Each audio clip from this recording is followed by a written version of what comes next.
ଖାଇ ଚାଲ।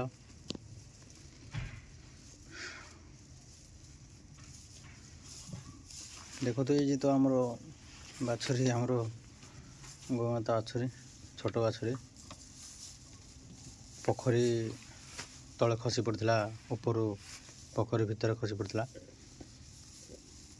ମାନେ ଦିନ 12ଟା ନା 1ଟାକରୁ ଖସି ପଡ଼ିଛି। ଲୋକ ଦେଖିକିରି ବି ଅଣଦେଖା କରିଛି, ମାନେ ଖବର ଦେବାର ନାହିଁ। ସେ ମାନେ ନଜର ହିଁ ନାହିଁ, ଲୋକଙ୍କ ନଜର ଥିଲେ ବି ବିନା ନଜରରେ ଯେମିତି କିଛି ନାହିଁ, ମାନେ କିଛି କେୟାର ହିଁ ନାହିଁ ଗୋମାତା ପ୍ରତି। ତ ମୋତେ ଆମ କଣ୍ଡାଳ ଗ୍ରାମର ଯେଉଁ ଅଛି ଅନାଦିପୁର ସାହି, ସେଇ ସାହିରୁ ଜଣେ ଆମର ଲିପୁ ସାନ ଭାଇ ବୋଲି, ସେ ଲିପୁ ବୋଲି ଅଛି, ସେ ବି ଆମ ଏଇ ଗୋମାତା ସେବାରେ ଅଛି। ତ ସେ ହିଁ ପୋଖରୀକି ଯାଇଥିଲେ, ଯେତେବେଳେ ଦେଖିଥିଲେ ମୋତେ ଫୋନ୍ କରିଥିଲେ, କଣ୍ଟାକ୍ଟ କରିଥିଲେ। ତ ସେତେବେଳେ ତ ଦେଖିନଥିଲେ, ଏଇ ସନ୍ଧ୍ୟାବେଳେ ହିଁ ମୋତେ ଖବର ଦେଲେ।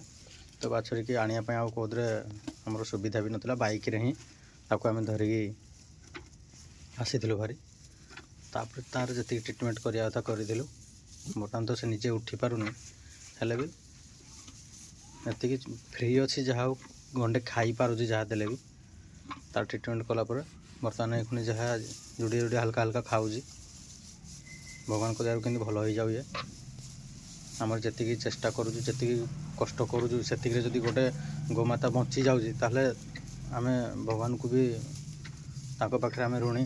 ଯାହାକି ଗୋଟେ ଗୋମାତାକୁ, ତାଙ୍କର ତ ଆଶା ନଥିଲେ, ତାଙ୍କର ବି କିଛି ନଥିଲେ, ଆମେ ତ କିଛି କରିପାରିବୁନି। ତାଙ୍କର କିଛି କୃପା ନଥିଲେ ଆମ ଦ୍ୱାରା ତ ଆମେ ଯେତିକି ଆମେ କର୍ମ କରିବା କଥା କରୁଛୁ, କିନ୍ତୁ ଭଗବାନଙ୍କ ଉପରେ ରହିଲା ଜିନିଷ, ସେ ତାଙ୍କର ଯଦି କିଛି କୃପା ରହିଲା, ନିହାତି ଆମର ଗୋମାତା ବଞ୍ଚିବେ।